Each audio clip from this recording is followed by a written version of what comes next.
Olá, mais uma vez, seja muito bem-vindo ao nosso canal. Meu nome é Charles Araújo.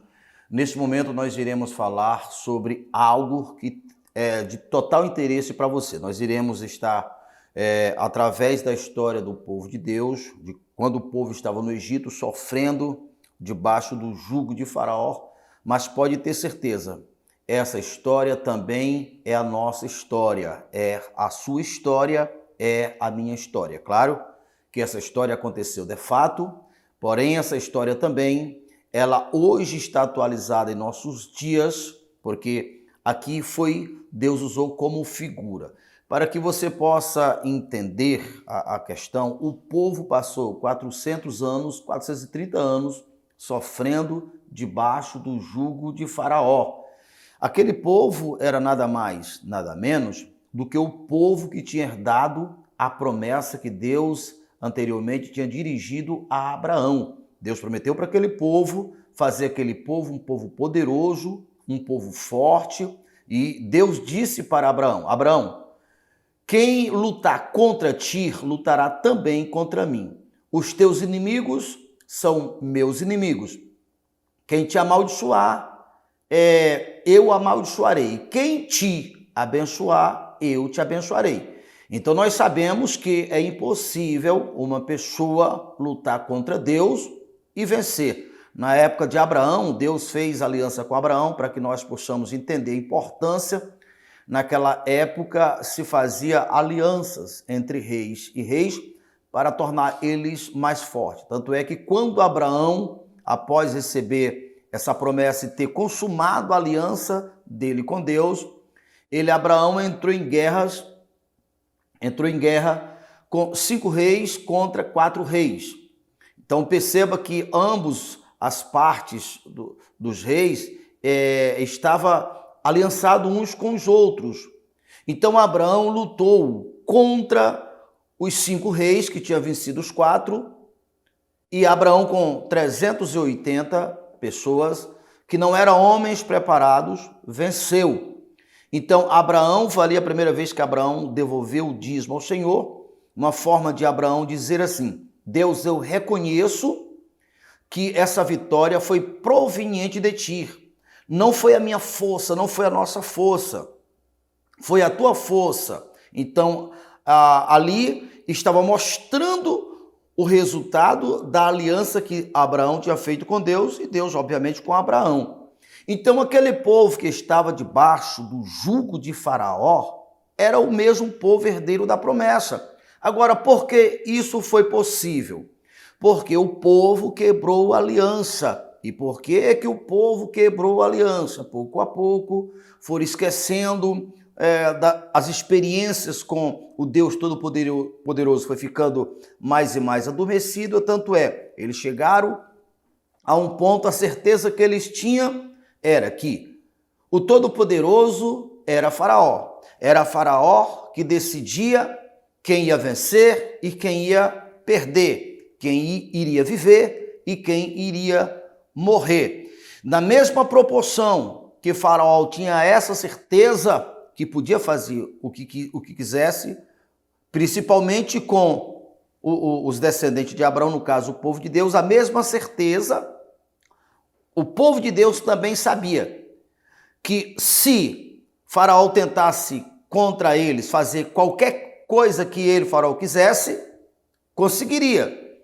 Só para que você possa reativar, entender a importância de tudo isso, quando os espias, no caso de Josué, chegaram na beira da terra que manava leite e mel, terra que Deus tinha prometido exatamente para aquele povo. Estou indo um pouco na frente. Quando Josué chegou, juntamente com os seus companheiros, entre todos era 12. Dentre eles 10 olharam para a terra. De fato a terra existia, de fato a terra era igual, Deus tinha previsto, a terra era boa. Porém, olha o conceito deles, olha o pensamento deles a respeito de si, a respeito dos inimigos. 10 dentre os 12 disseram: a terra é boa, mas nós não podemos usufruir dela, porque os nossos inimigos, os que estão se apropriando da terra, são grandes, são numerosos, são homens armados. Nós, diante deles, seríamos como os gafanhotos. Eles pisariam, fazia papa de nós. Dentre os 12, 2, Caleb e Josué, viram a mesma situação, o contrário. Não. Se fosse para ser medido pela nossa própria capacidade, de fato era assim. Mas quem está do nosso lado é Deus. E assim, eles que são gafanhotos.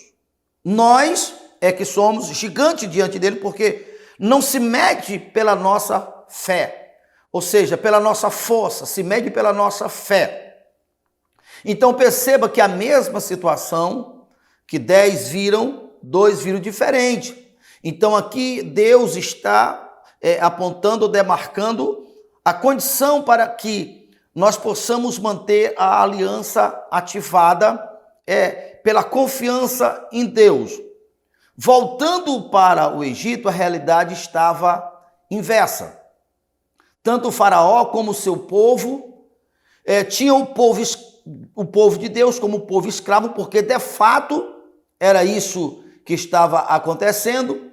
Nem faraó respeitava o povo, muito menos o povo do faraó respeitava o povo de Deus, como também o povo de Deus andava como se fosse, vou usar um termo, não quero que alguém leve a mal, mas como se fosse um cachorrinho que ficaria todo ali debaixo da mesa, se sentindo inferior, se sentindo um coitadinho, mais ou menos era esse o pensamento. Enquanto o povo estivesse dessa maneira, duas coisas estavam acontecendo ou permaneceria acontecendo. Uma coisa que Deus não poderia ser o Deus desse povo, porque Deus é aquele que nós devemos tributo de Todo-Poderoso, e naquele momento essa certeza que o povo tinha de Todo-Poderoso era Faraó.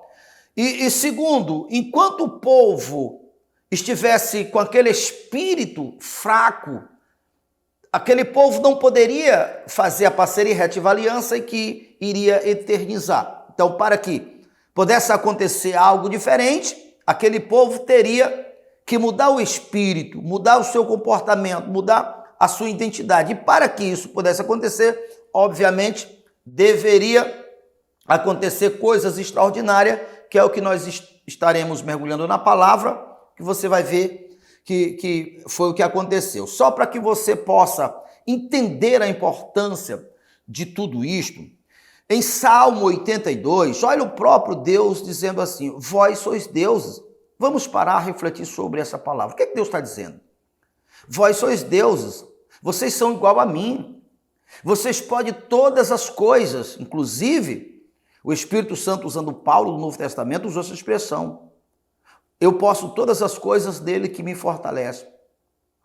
E Deus ainda, ali em Salmo 82, Deus disse: eu habito no meio dos poderosos. Ou seja, enquanto o povo estivesse com aquele espírito, Deus não podia lutar a favor do povo. Entende a gravidade? Então, sem que você perceba, sem que as pessoas percebam, mas diante da realidade dura, diante das má notícias, diante dos acontecimentos trágicos, diante da dificuldade da vida, as pessoas hoje que também creem em Deus estão na mesma situação. E a maneira da pessoa voltar a retomar a aliança, que uma vez que a aliança seja refeita, não tem a menor chance para o mal, não tem a menor chance para o diabo. Então é preciso que o nosso espírito seja sarado. Você não sabe, mas veja só, você tem o teu próprio espírito. Existem pessoas de espírito forte, existem pessoas mais determinadas do que outras. E essas pessoas, obviamente, elas alcançam alguma coisa a mais.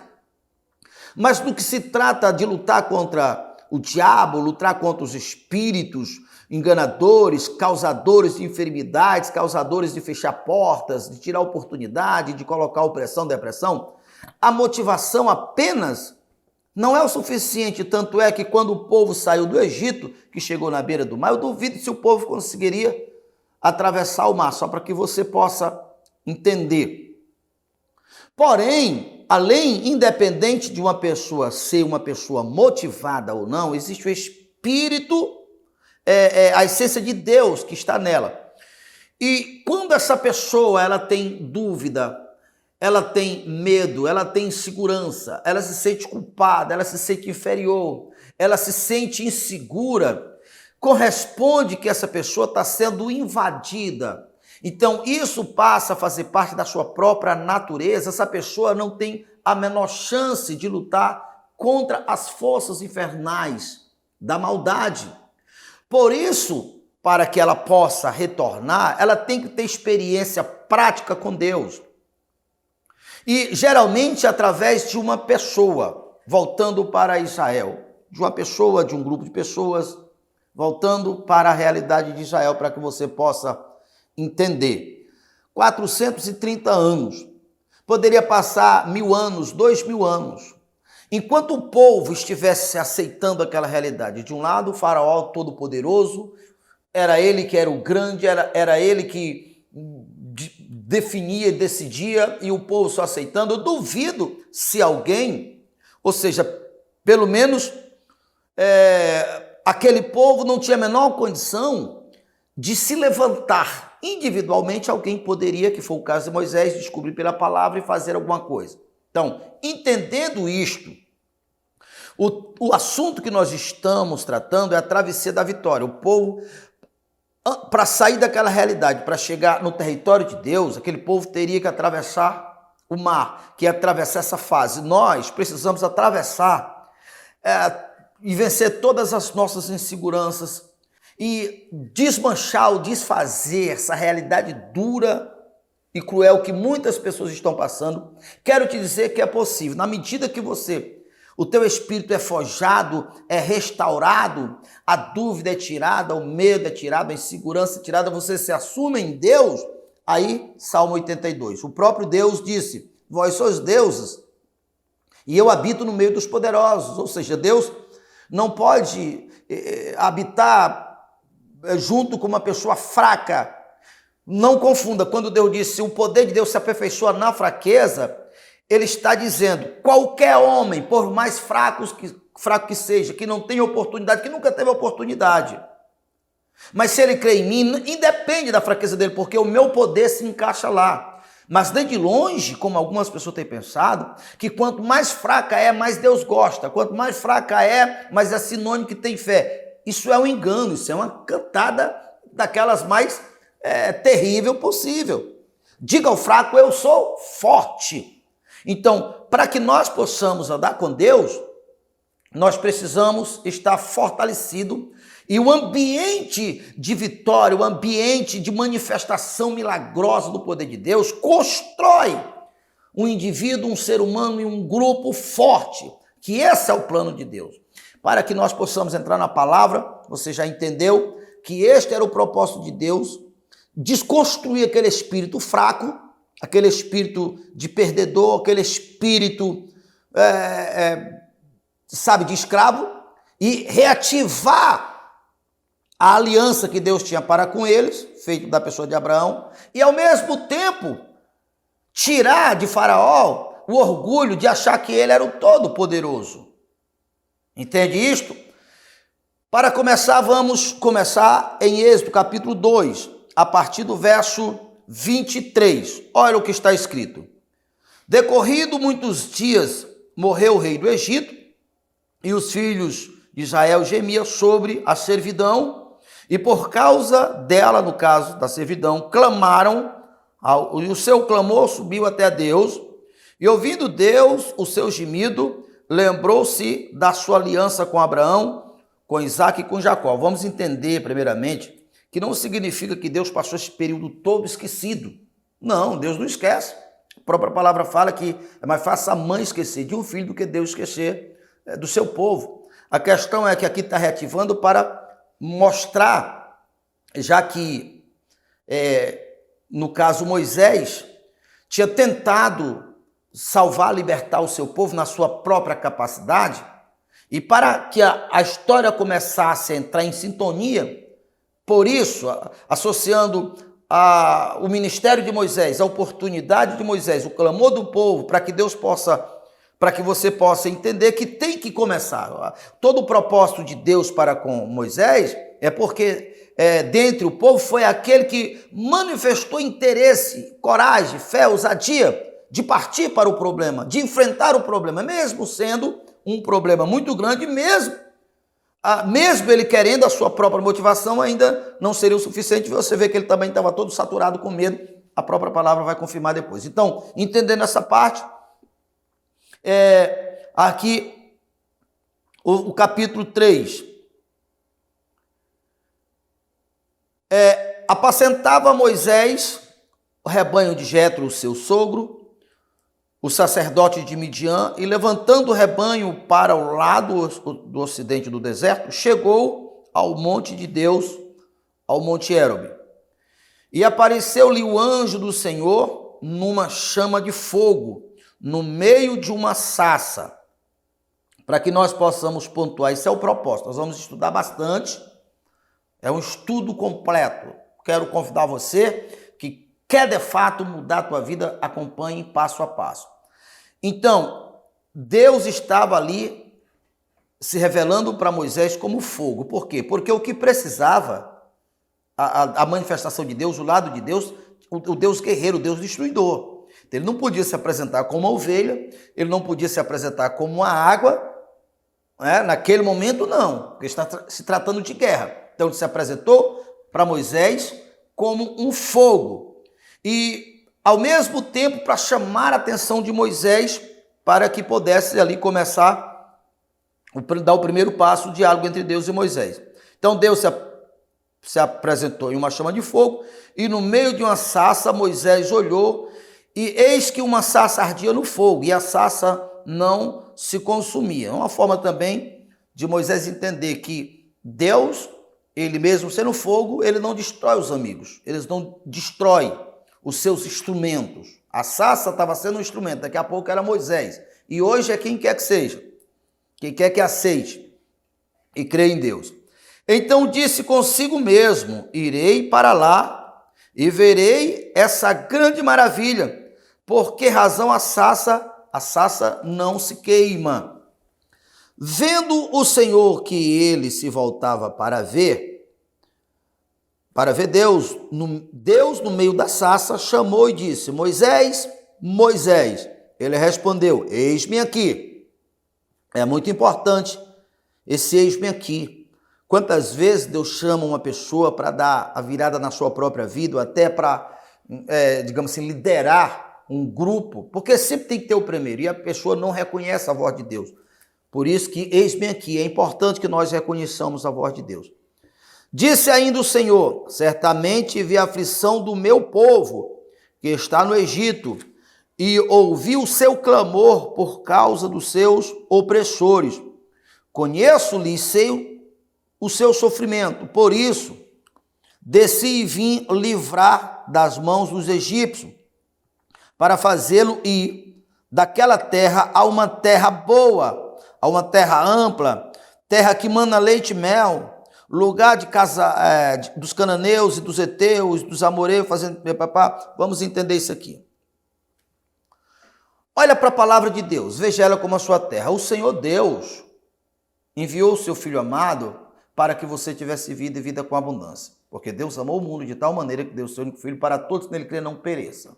Eu poderia usar várias passagens bíblicas para mostrar que é da vontade de Deus que você tenha saúde, que você tenha paz, que você tenha alegria, que você seja uma pessoa bem-sucedida financeiramente, Deuteronômio 28 está completo, e que você tenha uma família abençoada. Então, o contrário disso, você está no Egito, você está fora. Essa realidade está mostrando que tem um faraó que quer se passar por maior, por mais poderoso do que Deus, porque se Deus prometeu que os que crêem nele terão vida e você não tem, então significa dizer que a palavra de Deus está passando por mentirosa. Tem alguém que é mais poderoso. Tanto é que Jesus disse, eu vim para que tenha vida e vida com abundância, mas o ladrão só veio para matar, roubar e destruir. João 10:10. Então, se você aceitar essa realidade, esqueça, você não irá sair, que é um dos propósitos nossos. A maioria das pessoas acham que vai sair de determinado problema no dia que Deus tomar a iniciativa. E Deus já tomou a iniciativa há 2000 anos atrás. Tanto é que Paulo, usado pelo Espírito Santo, em Efésios 1, diz: bendito Deus e Pai do nosso Senhor Jesus Cristo, o qual já nos abençoou com todas as sortes de bênção, aonde estão as bênçãos, nas regiões celestiais. O que significa? No cartório onde o mundo é regido. Agora, é necessário que você se desenvolva, se fortaleça, porque se você não está, você quer ter prosperidade e não tem, você quer ter paz e não tem, você quer saúde e não tem, então tem alguém que está impedindo, e esse alguém só consegue porque está sendo mais forte do que você. O diabo usa de várias maneiras, várias cantadas. Por isso que Paulo diz: fortalecei-vos no Senhor e na força do seu poder, para quando ser atacado pelo diabo, nós estaremos fortes. Repreender o diabo. Jesus disse: meu nome expulse. Você precisa se fortalecer. O próprio Jesus disse: errais e não conhecer as Escrituras e nem o poder de Deus. Isso porque também Oséias já tinha falado lá no Antigo Testamento: o meu povo foi destruído, ou o meu povo sofre, porque lhe falta conhecimento. Então, era a realidade do povo. O povo estava entregue no Egito. As promessas de Deus, de um Deus poderoso que seria inimigo dos seus inimigos, dos inimigos do povo de Deus, e levar para o povo de leite e mel. Essa aqui não foi a primeira vez que Deus citou. Essa é a promessa que Deus já tinha falado para Abraão. Então Deus estava se passando por mentiroso, e Faraó, naquela ocasião, Faraó é uma tipologia do diabo, da serpente, do enganador, e o Egito é uma tipologia do mundo, do sistema, para que nós possamos entender. Então, estava o contrário. E mesmo Deus querendo, mas era necessário que o povo reagisse, que o povo se levantasse e criasse Deus, tivesse confiança. E para isso, tinha que ter acontecimentos para mostrando que Deus era maior. E para esses acontecimentos, para esses milagres, tinha que ter um agente, um homem, no caso Moisés. Entendida essa parte, continuaremos. E Deus continuou: não se chega para cá, tira a sandália dos pés, porque o lugar em que estás é terra santa. Disse mais: eu sou Deus, o Deus dos teus pais, o Deus de Abraão, o Deus de Isaque, o Deus de Jacó. Moisés escondeu o rosto porque temeu olhar para Deus. Aqui já se manifesta. A gente deve olhar para Moisés. Moisés foi um grande homem de Deus, mas ele era um ser humano. E aqui a Bíblia já começa a mostrar, a apontar o porquê que ele e os demais estavam naquela situação. Lembrando que ele era aquele que demonstrou reação positiva. Mas olha, tinha medo de quem? De Deus. Esse medo de Deus aqui, Abraão, ou seja, Adão, viveu no paraíso. Todos os dias conversava com Deus. Mas no dia que ele decaiu, que ele ficou temeroso, no dia que ele passou a ouvir Satanás, o que aconteceu a primeira vez que Deus entrou no paraíso? Ficou com medo. Diz os estudiosos, eu mesmo nunca fiz, nunca contei, mas diz que tem 365 versículos na Bíblia dizendo: não temas que eu sou contigo, não tema. Isso quer dizer que tem um versículo por dia. Porque quando uma pessoa teme, como a pessoa fala pelo Espírito, o que ela está dizendo? Deus, eu não acredito que o Senhor é quem o Senhor disse que é, que me protege, que me cairá ao meu lado, das minhas mãos direita, que eu não serei atingido, porque eu não acredito nisso. O que eu acredito de fato é que o mal, quando ele vem, ele me alcança, ele atropela o Senhor. Quando eu temo, é essa confissão que eu estou falando, que eu estou dizendo. Então Abraão, ou seja, Moisés temeu, disse ainda o Senhor: certamente vê a aflição do meu povo, que está no Egito, ouviu o seu clamor por causa dos seus exatórios, por isso desci. Acho que eu já li aqui, né? Nós estamos aqui na frente. Na verdade, eu estou no verso 10. Vem agora, e eu te enviarei a Faraó para que tire o meu povo, os filhos de Israel, do Egito. Então disse Moisés a Deus, preste atenção, quem sou eu, para ir a Faraó e tirar do Egito os filhos de Israel? Deus lhe respondeu: eu serei contigo, e este será o sinal que eu te enviarei. Depois de haver tirado o povo do Egito, servirá a Deus neste monte. Está vendo aqui? Quem sou eu? Ou seja, o que Deus tinha acabado de falar para ele não significou praticamente nada. Isso é sinônimo que a aliança está quebrada. A aliança que Deus fez é necessário que seja correspondido por nós, por quem quer vencer na vida. No caso de Abraão, mas está aqui exatamente para que nós tomamos o exemplo. O verso 13, disse Moisés a Deus: eis que quando eu vier... Disse Moisés a Deus: eis que quando eu vier aos pais que me enviou a vós outros, e ele me perguntares qual é o seu nome, o que lhe direi? Traduzido. Deus, então, quando eu for, meu povo, que eles perguntar, quem foi que lhe enviou, o que é que eu digo? Olha o que Deus disse. Disse Deus a Moisés: eu sou o que sou. Disse mais assim, dirá aos filhos de Israel: eu sou o que te enviou a vós outro. Disse Deus ainda mais a Moisés: assim dirás aos filhos de Israel: o Senhor, o Deus dos vossos pais, o Deus de Abraão, o Deus de Isaque, o Deus de Jacó, me enviou a vós outros. Este é o seu nome eternamente. Assim serei lembrado de geração em geração. Essa palavra eu sou, porque quando Abraão perguntou para Deus, no caso ele achava que era um anjo, quem é, Senhor? Ele disse: eu sou. Essa mesma expressão Jesus usou. Quando ele disse eu sou, foi imediatamente associar o que ele, Jesus, estava dizendo, que ele também era Deus. Por isso foi uma das razões que quiseram apedrejar Jesus. Isso no Novo Testamento, ali em João capítulo 8, 9 ao 10. Então, muito bem. Continuaremos aqui. Vai, ajunta os anciões, os líderes de Israel, e diz-lhe: o Senhor, o Deus dos vossos pais, o Deus de Abraão, o Deus de Isaque, o Deus de Jacó, me apareceu dizendo: eis, em verdade vos tenho visitado e visto o que vos tem feito o Egito.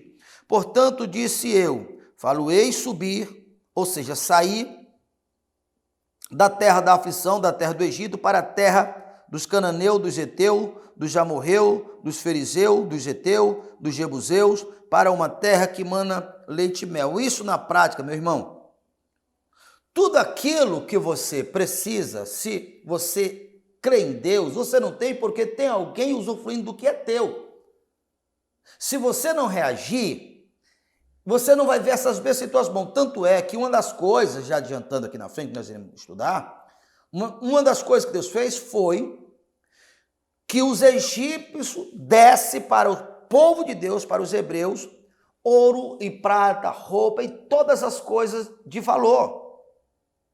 Porque antes da aliança estar reativada, quem estava no poder, quem estava no comando, quem estava com a riqueza eram os egípcios. Os egípcios tipificam o mundo. Após a aliança ser feita, agora Deus podia... agora era legal Deus agir pelo povo, tomar partido do povo. O que Deus fez? Fez com que os egípcios dessem ou devolvessem para os seus verdadeiros donos. Então, a terra que mana leite de mel estava na mão dos jebuseus, dos fariseus, dos qualquerzeus, menos na mão do povo de Deus. Igual hoje. Continuaremos.